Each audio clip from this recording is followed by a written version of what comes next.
Africains, Africaines, bonjour. Descendants d'Africains répandus partout dans le monde, bonjour. Quand j'étais jeune, j'avais 15-16 ans, j'avais lu un livre dont je ne me souviens plus malheureusement du titre, encore moins du nom de l'auteur. Mais l'histoire m'avait scandalisé, elle m'avait choqué. Et elle continue de me scandaliser encore parce qu'elle est d'actualité.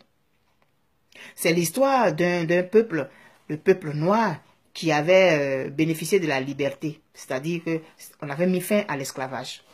Et il y a un propriétaire terrien, un propriétaire humain, qui a décidé de donner une partie de ses terres à ses anciens esclaves. Il leur a dit, je vais vous emmener des semences, vous allez faire votre champ de coton à vous, vous allez construire vos maisons, faites comme bon vous semble, vous êtes libres maintenant.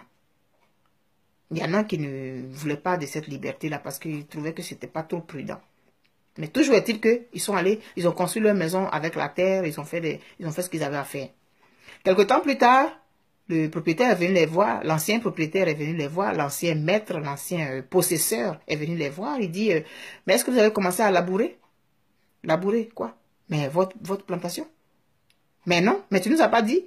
Ah oui, c'est moi qui dois venir vous dire. Mais oui, quand on était à ton service là, c'est toi qui nous réveillais les matins à 4 heures pour aller dans les champs.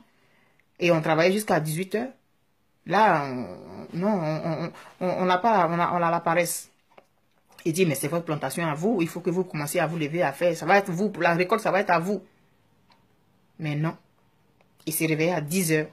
Ils allaient essayer de travailler jusqu'à midi. Ils trouvaient qu'il faisait chaud et ils rentraient dans leur maison. Le temps des récoltes est arrivé. Là, j'essaie de résumer. C'était un roman. J'essaie de résumer. Les récoltes sont arrivées. Bien sûr. Résultat maigre.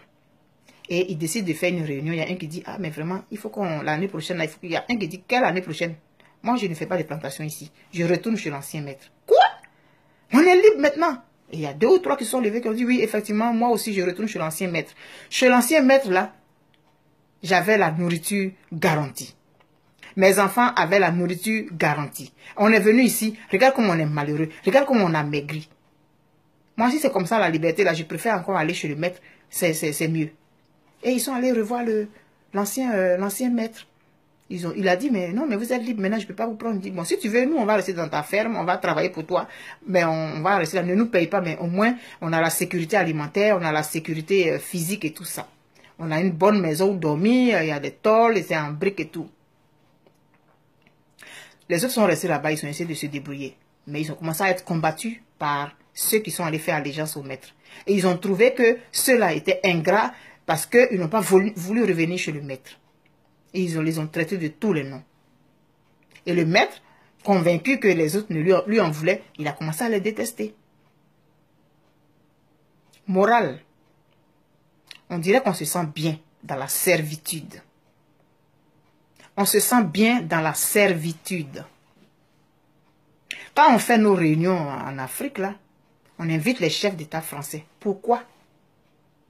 On les invite pourquoi? Le président français a reçu dernièrement le président du Bénin et le président du Niger avec son chien. C'est lui et son chien qui les ont accueillis. Hein, c'est un honneur, ça. Hein? C'est une insulte.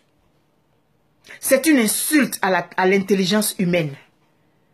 Le président français accueille ses homologues du Bénin et du Niger avec son chien. Ensuite, il met sur pied une organisation, un conseil de je ne sais pas quoi, présidentiel, je ne sais pas quoi. Quoi? On a besoin de la France pour créer des organisations de développement pour chez nous. Mais autant dire qu'on n'est pas indépendant. Arrêtons.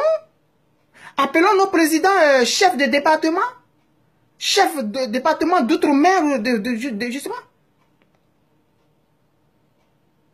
Insulte à l'intelligence humaine. Insulte à la dignité humaine.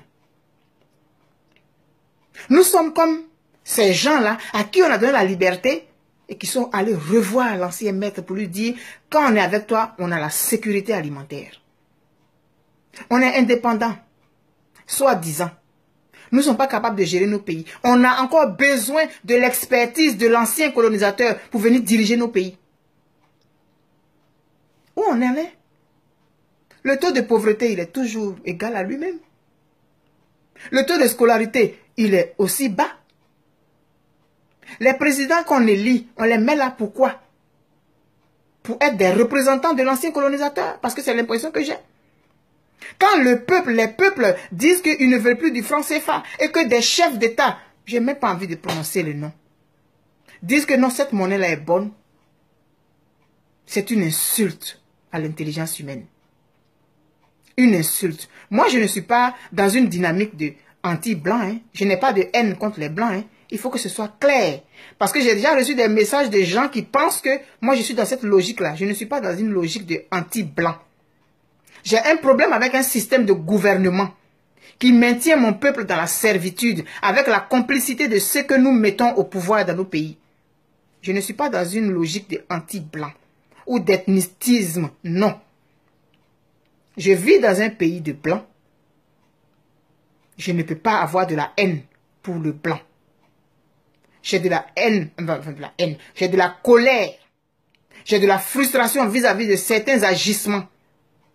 Mais je ne suis pas dans une logique de combat anti-blanc. Non. Nous sommes dignes. Nous tenons debout. Nous n'allons pas rester dans la servitude pendant des temps et des temps. Ces gens-là qui font l'apologie de ces anciens colonisateurs, puis qui les reçoivent en grande pompe, et puis quand eux ils s'en vont là-bas, on ne leur retourne pas l'ascenseur. Ils le font pour leurs propres intérêts. Ils ne le font pas pour le peuple. Et vous avez peur que les gens vous enlèvent au pouvoir, mais c'est parce que vous n'avez pas l'amour de vos peuples, et vous le savez, vous n'êtes pas là pour vos peuples.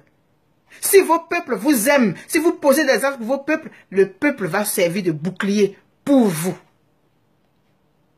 Arrêtons de faire comme si on nous a donné la liberté et que nous la refusons. Nous préférons aller en servitude parce que ça nous garantit la nourriture. Quand l'enfant il naît, on coupe le cordon ombilical. Il est paniqué, il crie, ses poumons brûlent parce qu'il doit respirer par lui-même. Rien ne s'obtient facilement. Vous êtes au pouvoir, vous pensez à vos enfants, vous pensez à vos intérêts, vous ne pensez pas au peuple. Sinon, depuis longtemps, on serait vraiment indépendant.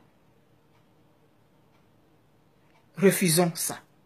Refusons ça. Moi, je ne fais pas partie des esclaves qui sont allés retourner voir le maître blanc pour se prosterner à ses pieds. Non, je ne suis pas dans ça. Vivre dans un pays de blanc ne veut pas dire qu'on fait la courbette devant le blanc. La planète, là, on peut aller vivre partout. Mais à un moment donné, on se dit, j'ai mon pays, j'ai ma terre, il faut que j'aille faire ma part. Mais avec les chefs d'État qu'on a, ça n'encourage pas les jeunes à retourner. On nous traite de corrompus tout le temps. Mais pour qu'il y ait des corrompus, il faut qu'il y ait des corrupteurs. Et on baigne dans ça. Ça dégouline. Mais quand M. Yahi Boni est reçu par son homologue français, qui l'accueille avec son chien, comment il se sent? Comment le peuple béninois se sent? Quand le président du Niger est reçu par son homologue français avec son chien, comment le peuple du Niger se sent? Comment l'Afrique noire se sent? Moi, je me sens insulté. Je me sens insulté. Il y a une autre génération qui est en train de se lever. Cette génération-là, il faut qu'elle prenne le taureau par les cornes. Vraiment, je vais m'en arrêter là pour ne pas que la vidéo soit trop longue. Moi, je refuse de faire partie de ces gens-là à qui on a donné la liberté et qui sont retournés voir l'ancien possesseur pour faire allégeance. Je refuse d'être de cette génération-là. Et je voudrais aussi que vous refusiez d'être de cette génération. Nous qui sommes nés juste après les indépendances, là, on va avoir 50 ans, 60 ans maximum. Là. Refusons ça. Et inculquons ça à nos enfants. On ne va pas rester éternellement les derniers. Nous étions les premiers. On ne va pas rester éternellement les derniers. C'est quoi ça? Quelle est cette aliénation? Le cordon ombilical, on est capable de le couper. Mais tant qu'on ne sera pas unis, il va y avoir parmi nous certains qui vont aller faire, aller faire les hypocrites qui vont aller faire je sais pas moi, la démagogie auprès de l'ancien colonisateur et puis ça va nous envoyer des troubles. Je ne sais pas si quand on est mort, on voit ce qui se passe. Mais je n'ai pas envie de me retourner dans ma tombe pour dire que j'avais la possibilité de faire ma part et que je ne l'ai pas fait. C'est ce que je peux faire, c'est les moyens que j'ai là, que j'utilise là. Parce que je ne ferai jamais de coup d'État. Je ne ferai jamais de coup d'État. Mais éveillez les consciences. Essayons d'en parler autour de nous. Parlons, dénonçons, publions les vidéos. Ça va finir par faire. Ça va finir par avoir son impact. Comme la goutte d'eau, à force de tomber sur la roche la plus dure, finit par la percer. Continuons, mais refusons la servitude. Refusons la servitude pour nos enfants et pour nos petits-enfants. Moi, je ne fais pas partie de ces anciens esclaves qui sont allés revoir l'ancien propriétaire pour lui dire que je veux revenir avec toi parce que avec toi j'avais la garantie de la nourriture. Je ne veux pas être de cette génération-là. Et je répète, ceux qui vivent à l'extérieur de leur pays ne le font pas parce qu'ils n'aiment pas leur pays, mais parce qu'à un moment donné de leur vie, ils se sont retrouvés dans une situation qui a fait qu'ils ont fait ce choix. Mais si vous voulez que les jeunes gens arrêtent d'aller mourir en mer, vous ne vous sentez pas concerné. Tout ce qui vous intéresse, c'est aller faire la courbette devant le président de la France. Moi, je ne fais pas la courbette. Je ne fais pas la courbette devant qui que ce soit.